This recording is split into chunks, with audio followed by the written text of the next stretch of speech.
Okay, I'm live. This is Judy Liming. I'm continuing with sharing my Immanuel healing experience. On the last video, I shared a servant's heart's journey and about how those of us that were involved in a widow's ministry, and it was a beautiful ministry. It was called Anna's Gate. And Carol Marie Smith is the widow that she's totally beautiful, God equipped, God appointed, God anointed. And the ministry is still operational. And she doesn't do the heavy duty ministering to the widows that she did when we were all with her. She would actually go to India 2 times a year. She was with a church covering over there called Manna, Manna from Heaven. It was God's daily bread. And she would serve the widows in their they had a ministry to the widows and the orphans. And so that's where she would go when she would go to India. We know the widows in India are really under a different governmental mindset. And so those ministries over there that serve the widows, she would come under their covering. It was so important. And she was establishing sewing centers for the widows so they could make clothes for the orphans. And we were helping with the funding of that, with the gathering of funds for that, for her to be able, her and her ministry team with Anna's Gate, to be able to go there. And Kathy would go there, and Diana Likes would go there, and they would serve the widows. And it was beautiful. Anna's Gate also, I'm sure, continues to contribute to Manna, and I'm sure that the widows over there continue to be blessed by Anna's Gate. And also, she had a widows ministry to Israel. She would go to Israel twice a year, and it was a beautiful, oh my, this was beautiful. I don't know of any other widow ministries that were doing this, but she was engaging in buying harps. They were the small harps that were held, and the widows would go to the borders and play the psalms over the borders for protection, because the widow is given the borders for her blessing, and this was the widow blessing the borders. And there was a beautiful trainer to train in to play the harps. Peggy Powers. Isn't that a beautiful name? Doesn't she have a powerful name? Very humble, beautiful widow that left Tennessee to go live in Israel for 3 years to train the widows on the harps.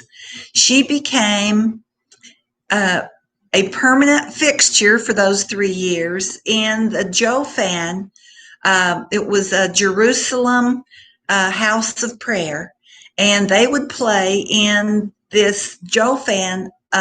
I think they had a building that had a tower, and they were 24/7 praise, prayer, and worship, the Jofan house of prayer. And she would go play the harp, and she helped train other people in the Jofan house of prayer. Now, she became sick many times. Living there, she had to adjust to so many things. We won't even begin to know her journey. I haven't. Peggy has come back, and she continues with Carol Marie in Carol Marie's Anna's Gate ministry to the widows. And Peggy has rejoined with the ministry. She finished her appointment and her assignment in Israel. And Anna's Gate was able to establish those 12 harps. And Peggy Powers was able to train widows to play the psalms on the harps and to play at the borders. And I'm sure that's still ongoing. And I'm sure they're still being, playing that. The enemy came to steal, kill, and destroy. I was rendered ineffective as an intercessor by the PTSD when I encountered that my son had completed suicide and had taken his life. That was my 41-year-old son, Terry Shannon Sexton. And of course, he has a twin brother, Troy Shane. And when his twin brother took his life, then, an ongoing mental decline has occurred. So I continue to be his caregiver and his complete support, his advocate, God is granting healing for me to be effective as an intercessor. Again, I'm not back into the fullness of it all, but it's coming. And that's what this Immanuel Inner Heart Healing is all about. Now I will share the Immanuel moment that I had this morning during the healing time. I can't think of Elisa's full name right now, but Pedro Adeo, Holly Peel, and Elise released this healing yesterday, for Elise to do this healing yesterday. And I re-listened to the recording of it, and the healing experience I had was totally for the servant's heart, because the servant in me needed to receive this healing to go forward into the appointment of God that I have on my life. And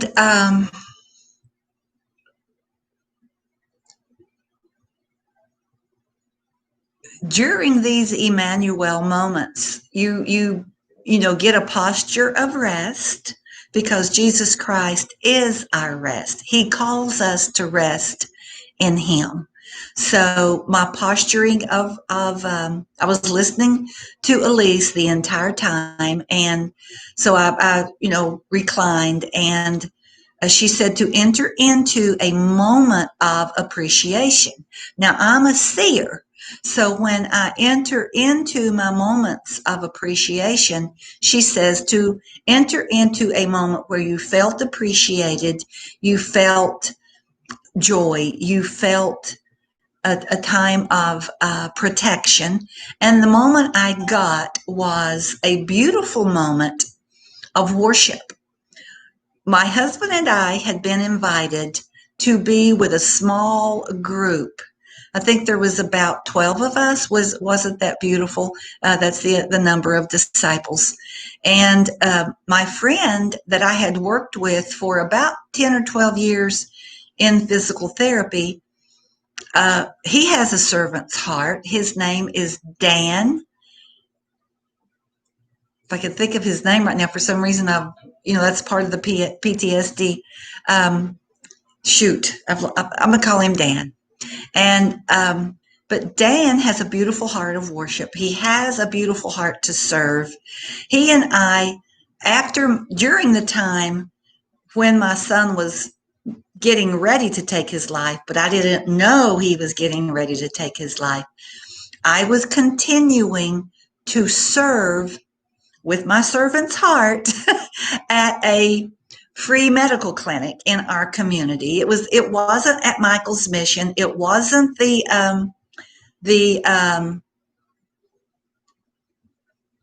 clothes closet. It wasn't. Michael's Mission was a clothes closet. Michael's Mission was used clothing and household goods, and people could come there for prayer, and people could come there for blessing. And I talked about Michael's Mission and giving basically half of my 401k to Michael's Mission. Now, this is another ministry. It's called Scott County Christian Care Center. And the director of Scott County Christian Care Center is Lisa Cotton. And Lisa Cotton God gave her the ability to establish a free medical mission, a food pantry, a library where people could come and study. She had a prayer room where people could come to pray. She had established a kitchen. She wanted to cook and prepare a weekly meal or a daily meal. It was a soup kitchen, but it served many other needs. It never quite got to the soup kitchen status. But it served many, many, many needs. Many people would hold meetings there, and they would use the kitchen to bless people with food in those meetings. So it served an amazing purpose, and it served a lot of other purposes. And she established this beautiful, beautiful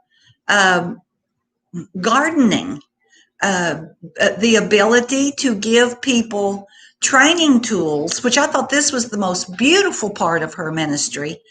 Berea College in Kentucky gave her the ability to draw people in, to bring in leaders, to train the leaders, to hold these meetings, to train gardeners. There was also a Master Gardener program in our community provided by the UT Extension Agency that was training. And so they combined in some ways to train these Master Gardeners. The UT Extension Agency was actually giving people canners, and so that when they received the harvest from their gardens, they could can. They were teaching the community how to can, how to preserve their foods, and they were giving out canners. And so Lisa Cotton and her team joined with the Master Gardener team, and Lisa was giving out through the Berea College. They were providing hose, they were providing fertilizer, they were providing the training, they were providing people to come and inspect the garden, and they were teaching people how to, if they developed and produced a greater harvest, then also during this time came open like a facility where people could bring their goods to sale to the community. And it was a beautiful, beautiful concept that continues to go on, but I'm not involved in it anymore because when my son took his life, I wasn't able to participate in those things anymore. But I participated in being a volunteer for Scott Christian Care Center to train these gardeners, and I developed my own garden and tried to do that for a season. But Dan Olson and she established a free medical clinic there as part of her Scott Christian Care Center. And so Dan and I became a part of the free medical clinic in providing physical therapy. He was a physical therapist, a licensed physical therapist that had been operating as a physical therapist for many years, many, many years. I was his assistant. My training and licensing was as a physical therapist assistant. So he would evaluate and I would treat and bring about that person. And it did happen. That's what physical therapy does. It works you through your physical damage to physical healing. And we helped everybody. Back pain, sciatica pain, leg length disturbances, uh, frozen shoulders. We worked with a lot of that. But Dan's greatest healing area was the low back, and I assisted him in many, many things like that with the low back. So I just realized I've entered into another historical recording the ministry and the servant's heart. And I think it's going to take me 3 videos because I don't want these videos. This one's over 15 minutes now. So I'm going to shut this video down. I'm going to end it because what has ended up happening, I have given this video. The first video was about Michael's mission and the mission there with Vicki Jones and how we entered into the widow's ministry, but how the enemy was starting to attack and coming to steal, kill, and destroy. And now I have shared my journey with our journey with Carol Marie Smith, Anna's Gate, and the ministry to the women and widows in India and Israel, and how beautiful that was and how effective it is still ongoing. I also entered into the journey of Scott Christian Care Center with Lisa Cotton and with Dan Olson, and with the gardening ministry, with the medical ministry, the free medical care. And I'm going to end this video by catching you up to date on what has happened with Scott Christian Care Center. And then I'm going to end this video. Scott Christian Care Center had to relocate. Lisa Cotton had accomplished all that beautiful food pantry, prayer room, library, soup kitchen, commercial kitchen, and free medical care, and the gardening program. All of that was at Scott Christian Care Center. Okay, we're fast forwarding to 2019, and our community here decided the person that owned the property where the Scott Christian Care Center was located decided that property had to be repurposed. So there was a medical facility on the property. There was the Scott Christian Care Center ministry on the property. There was a house on that property. It all had to be torn down. So someone in the community, I think it was the doctor that owned the property, he helped Scott Christian Care Center relocate onto another property, and they are now in a big building that I really haven't visited yet, and I will. I had to wait until I was healed to be able to go visit this new facility because I was still holding woundedness in my heart. And I will share that on the 3rd video. But so Dan Olson and I have been able to remain awesome friends. He talked with me the day that I found Shannon, when Shannon had completed suicide. I was actually talking to Dan on the phone, and he wanted as an assistant.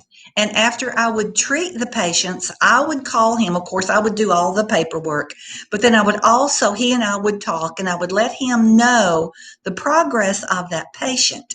So it was on a Wednesday, and it was October the 29th of 2014. And I was talking with Dan about the progress of that patient. And when I got home and was driving down my driveway, I saw Shannon lying out in the side yard of the apartment that I had provided for him to live in, as he and his wife had separated because of the trauma that was going on in his life.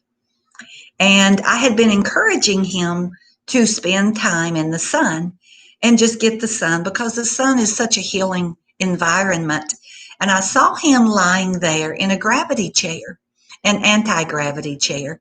And I was happy. My heart was delighted. And of course, it was a beautiful October sunny day, October the 29th. It was probably 75 to 80 degrees that day. It was beautiful. It was stunningly beautiful.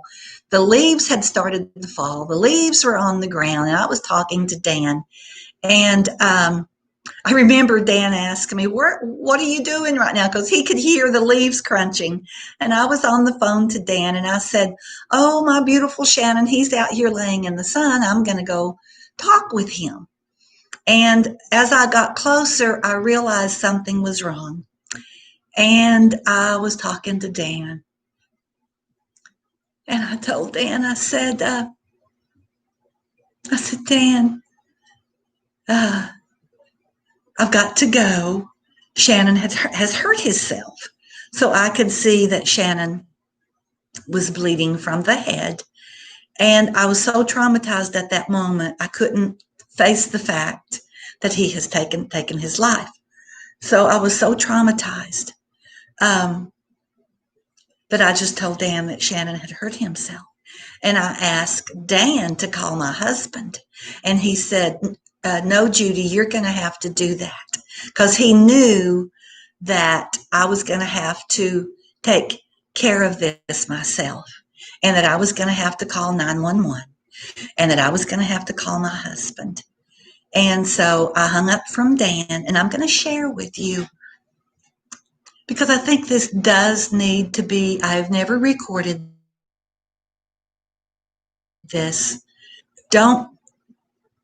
It's 21 minutes, but I will finish the sharing of this, and because most people who watch these will only watch the first 5 minutes. So most people won't listen to this, but I'm going to share how I found my son. No, maybe I know I need to go ahead and do it.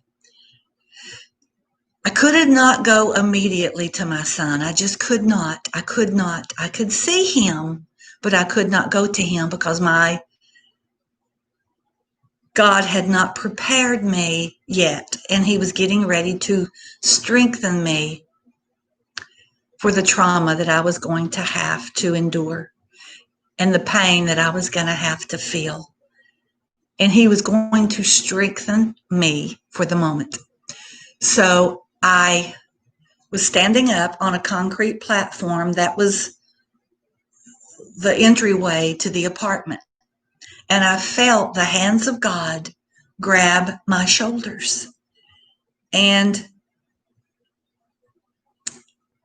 he turned me 360. It wasn't 180. Because I wasn't looking. I was holding the phone, and I felt the hands of God turn me in a spiral, like a spiral, a 360, a complete turn. And he sat me down because I was numb. I was in shock. I was outside my body, watching my body. And he sat me down, and I sat down cross-legged with my phone in front of my feet. And I felt this incredible, incredible, incredible strength. I became stronger than the concrete surface I was sitting on. I became, and it was the strength of the Lord. And he does that through joy. The joy of the Lord had to become my strength. Now, this was not a joyful moment. I was not in a moment of joy, but you know that because the joy of the Lord is our strength. It wasn't a joyful moment, and the Lord wasn't in a joyful atmosphere at this time, but he had to enter me with strength, and it had to be joy for a day that would come. But that doesn't mean he did not use his joy at that moment to strengthen me, okay? because it says the joy of the Lord is our strength. And I believe that. And that was the sustaining atmosphere at the time, but it was not joy. I'm just telling you the scripture that gives us strength. He promises to be our strength. And he became my strength at that moment. So he prepared me to do what I had to do next. I picked up my phone.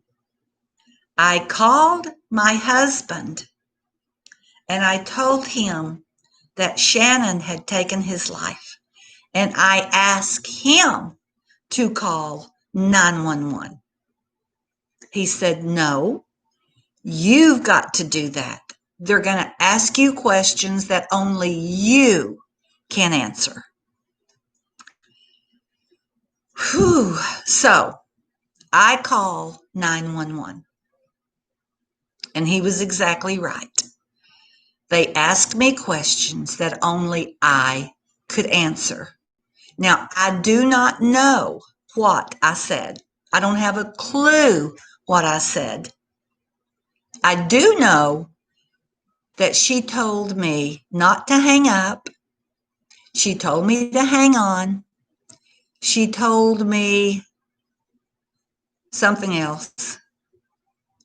So, and in my mind, though, what happened was there was this long time when she was not on there.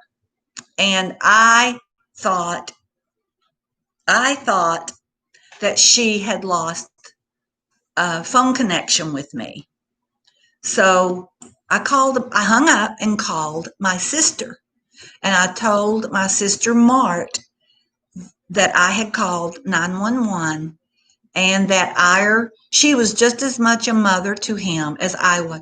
She did not give him birth, but she was just a mother because after my divorce, they would go stay with her.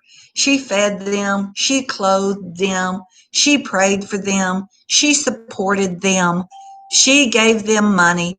She was more of a supportive mother than I was at many times. And so she lost her son that day as well. But after I talked with her, I walked over to Shannon's body and I put my hand, I could see the blood dripping from the wound at his right temple into his ear and from his ear dripping to the ground. He had his hat on his head. So it wasn't devastating like what some people have to see when people use a shotgun or God doesn't preserve the body like he preserved my son. My son was preserved. And he was still beautiful. He was still warm because the sun was warming him. And what I share is a mystery. What I share is a mystery. My son did not die immediately from that wound. He had shot himself with a .22. I do not know what portion of his brain had not died instantly.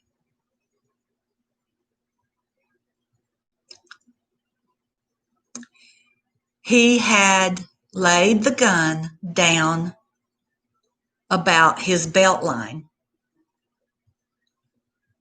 and his hands were in his pockets. It's a mystery. It is a mystery, but it's like he didn't die immediately. Maybe he didn't think he was going to die because, he was still alive. I don't think he suffered because because I don't think he suffered. And that's consolation. So I don't think he thought he was dying. His life had been preserved so many other times. And we had actually told him that God would not let him die. He had tried suicide before, and God had preserved him. So I'm thinking maybe in his last moments that he didn't think he was dying. I think he thought, well, I'm not going to die. But he did. So it's a mystery. He returned the gun at about belt level. And his hands were actually in his pockets. His eyes were closed. There was a little change in the color at the inner eye. I think he just thought he was going to sleep, and he did.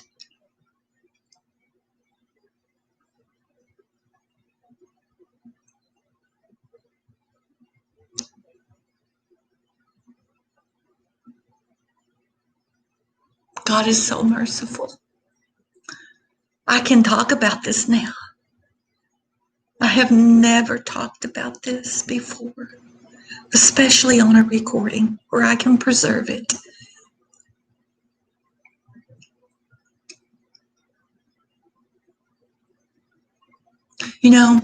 As mamas, we inspect our babies at birth. So I inspected my baby at death. He was still beautiful. He was still warm. He had all 10 fingers and 10 toes, and he was still my beautiful Shannon. But his eyes, he had beautiful. He was born with eyelashes that laid out on his cheeks. He was born with those, and big eyes, and a little round head, and a beautiful little face. He was probably the most beautiful baby born in our county. And he was probably the most handsome man to live in our county. That was known of him, how handsome my twins were. They were beautiful. They were idolized and swooned over because they were so handsome. Shane looked a lot like Brad Pitt, and his Pitt is extremely important and handsome. I don't know who Shannon truly looked like. Sean Connery, I think, was probably the closest. But he was more beautiful than Sean Connery. And now he was gone. Now that beauty was gone. His laughter was gone. His ability to make people laugh was gone. His ability to write poetry was gone. His ability to encourage his brother was gone. His ability to help me financially, he was our financial wisdom. We depended on him in many, many ways that wasn't fair to him. That was gone. Being the funny uncle to his beloved niece, Emma, and his beloved nephew, Caleb, and little Sophia. She was only 3, not quite 3 at the time. He would never see her grow up. All of that was gone. His marriage to Jennifer, his beautiful wife, and his enduring journey with her was gone. Everything was gone.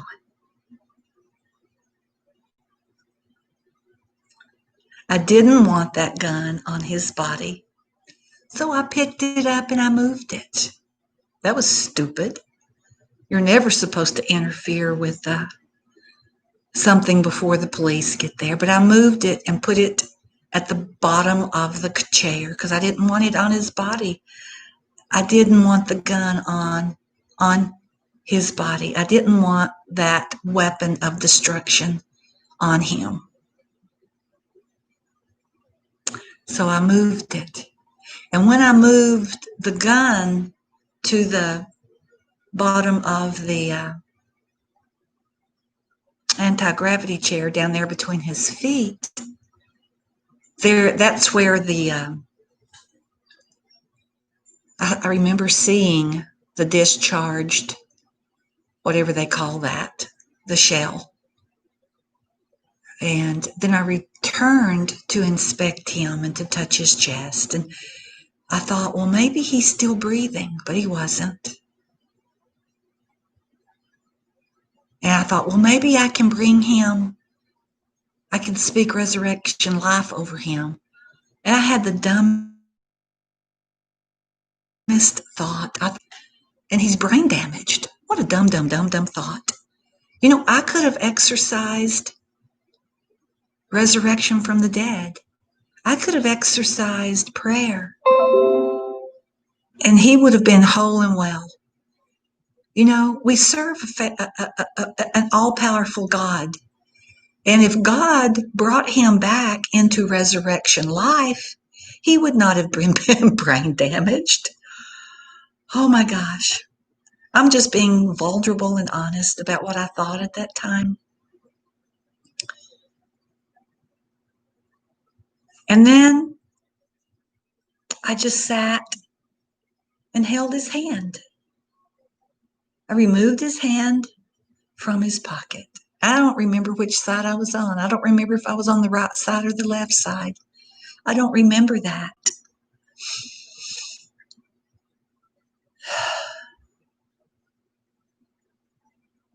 I don't recall. I can't recall in my mind. The trauma was beginning to set in at that moment, I'm sure. And I remember holding his hand, and the police came, and an ambulance came.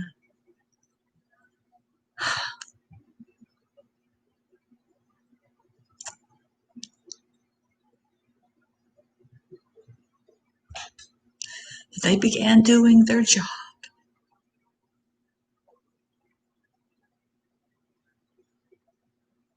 Of removing my son forever from my life. We would get to see him again at the hospital, and there's so many wonderful people who were kind to us and good to us, and they allowed us to stay many hours with him beyond,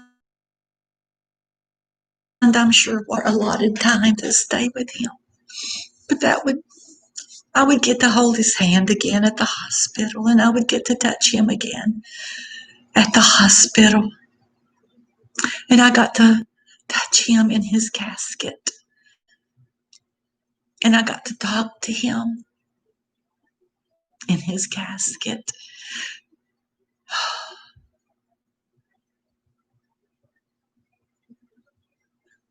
But it was never like those moments there. Holding his hand.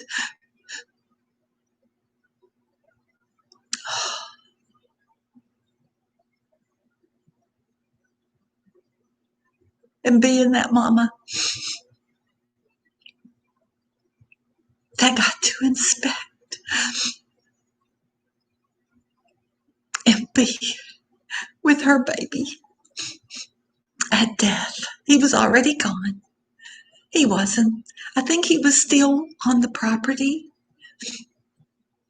Maybe he gave me his strength. Maybe that was his strength he gave me, that Jesus allowed him to give me, to come and be with him in his last.